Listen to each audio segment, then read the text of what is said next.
Oi, tudo bem?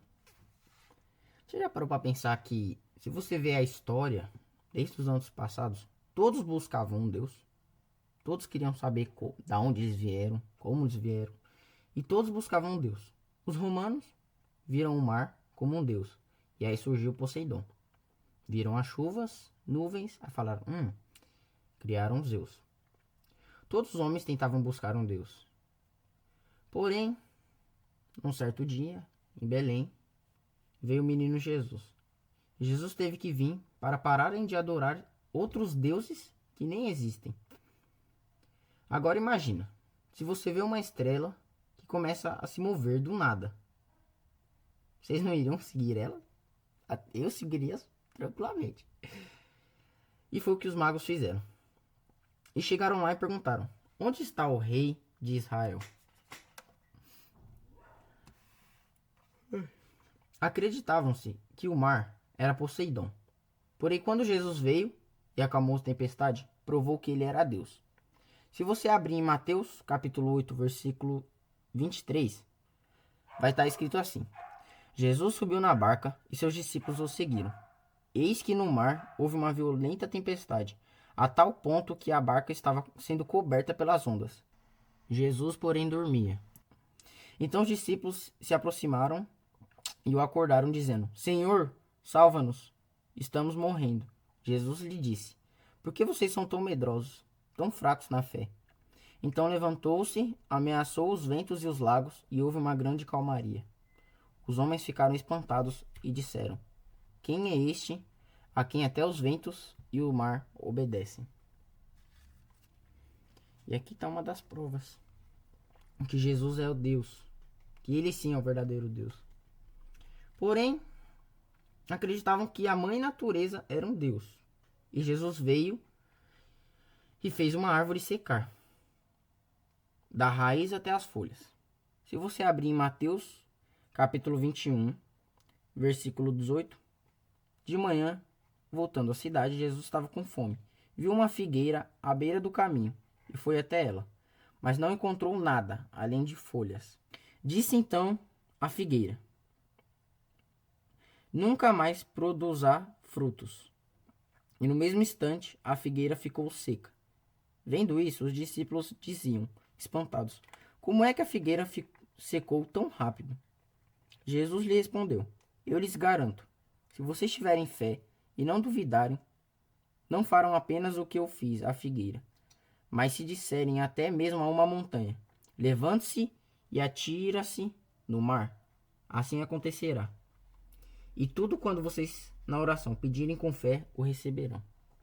Olha que ensinamento bonito. E aqui está outra prova que Jesus é sim o verdadeiro Deus.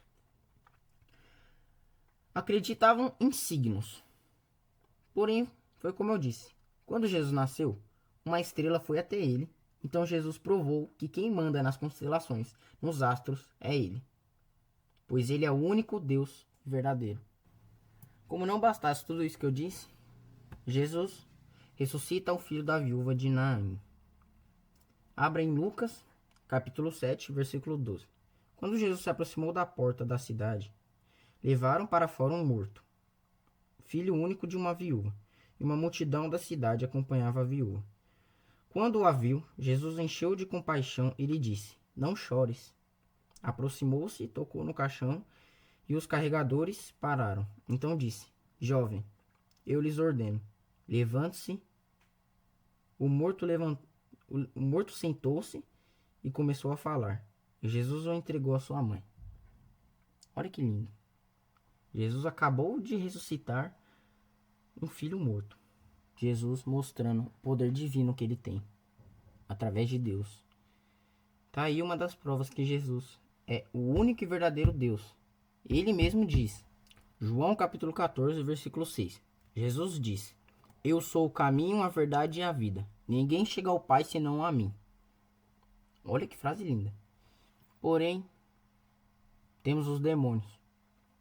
Os demônios que tentam nos assustar, nos afastar de Jesus. Porém, nós não devemos temer. Porque em Lucas, capítulo 8, versículo 2, fala: e também alguma mulher que tinham sido curado de espíritos maus e de doenças. Maria, chamada Madalena, de qual tinha saído 7 demônios. Então, Jesus tem autoridade sobre os demônios. E se você crê nisso, já é o suficiente. Jesus tem autoridade. Só de falar o nome Jesus, o demônio já treme. Pois os próprios demônios sabem quem é Jesus. Marcos capítulo 1, versículo 23. Olha que linda essa passagem. Achava-se nas sinagogas deles um homem com espírito impuro que gritou. O próprio espírito impuro, o demônio, estava conversando com Jesus.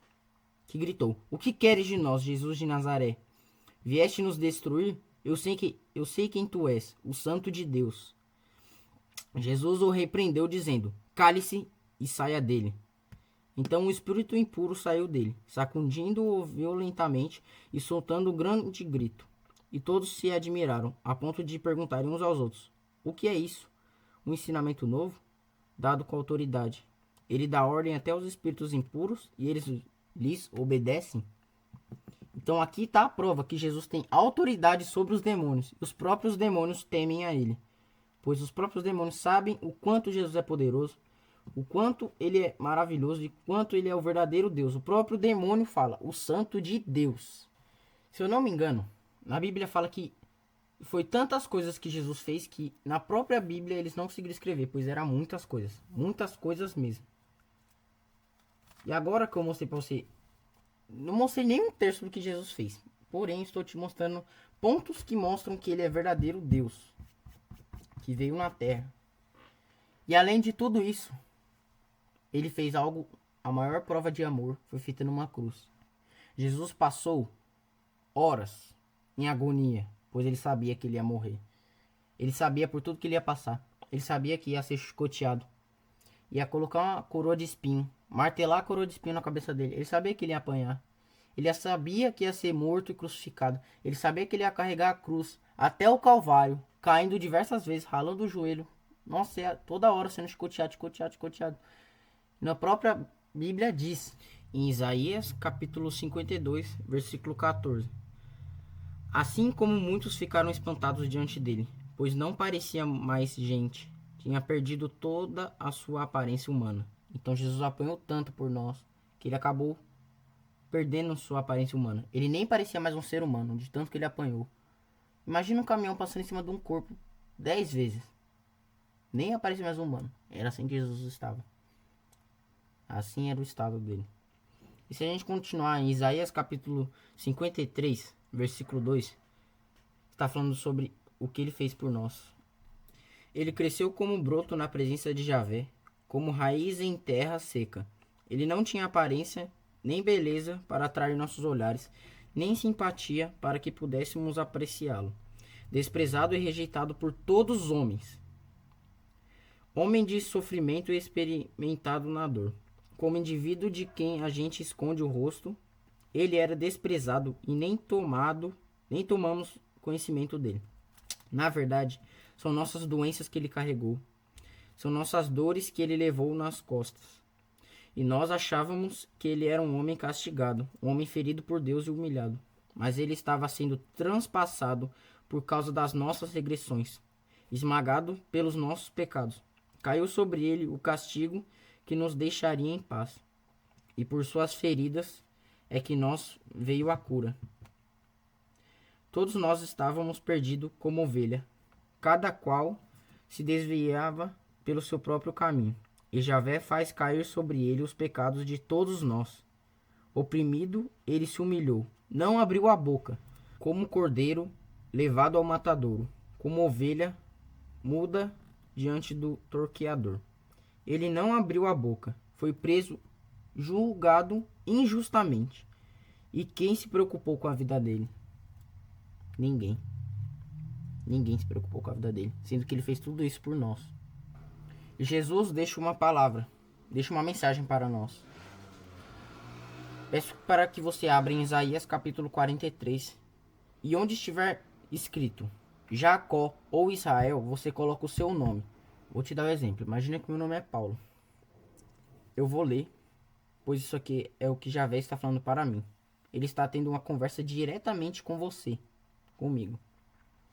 Não tenha medo. porque eu o protegi e chamei pelo nome. Você é meu. Quando você atravessar a água, eu estarei com você, e os rios não o afogarão. Quando você passar pelo fogo, não se queimará, e a chama não alcançará, pois eu sou Javé, seu Deus, o Santo de Israel, seu Salvador. Para pagar sua liberdade, eu dei o Egito, Chum e Seba em troca de você, porque você é precioso aos meus olhos, é digno de estima e eu o amo. Dou o homem em troca de você, e povos em troca da sua vida. Ai meu Deus, tô chorando. Não tenha medo, pois eu estou com você.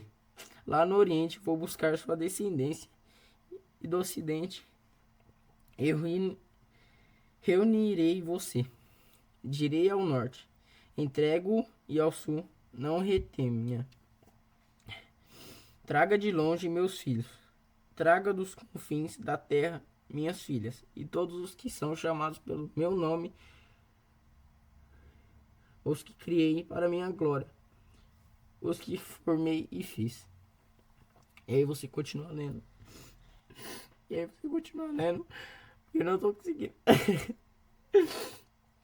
E se você quiser ler, você pode continuar o capítulo 44. E aí, quando você terminar o capítulo 44 já está bom. Pois a mensagem já está passada para você. Então é isso. Vai lá, pegue sua Bíblia e lê. Leia a mensagem que Deus deixou para você. Não leia de qualquer jeito. É realmente uma conversa sua e de Deus. Deus está falando isso para você, de coração puro, de braços abertos para você ir até Ele. Busque Cristo. Busque os médicos dos médicos. Busque aquele que consegue te ajudar independente da situação. Busque aquele que sempre vai estar com você, sempre ao seu lado. Sempre que você quiser desabafar, desabafe com ele, pois ele não vai tirar print da tela, ele não vai espalhar a fofoca, ele vai guardar para ele e vai te ajudar. Ele é o único que te ama de uma forma inexplicável. É o único que tem um amor infinito por você. É o único que, independente de quantas vezes você errar com ele, quantas vezes você machucar ele, ele sempre vai te perdoar. Ele sempre vai estar aqui com você, te ajudando. Até você conseguir vencer todos esses pecados, vencer toda essa tristeza e te levantar tão alto que você vai esquecer a sua vida passada, vai esquecer a sua vida mundana e vai começar a viver para Cristo. Ele está em busca daqueles que falham, que ainda não conseguem viver a santidade. Pois o que adianta um médico ir atrás de alguém que tem saúde? Pois ele não tem nada para ele ajudar ele, porque ele está bem de saúde. Agora o médico tem que ir atrás dos doentes. E é isso que Jesus fala. Ele vai atrás dos doentes, daqueles que precisam dele, para que eles consigam viver com ele, para ele. Ele quer corações que queiram mudar. Ele quer corações que busquem a renúncia para conseguir buscar o reino dos céus.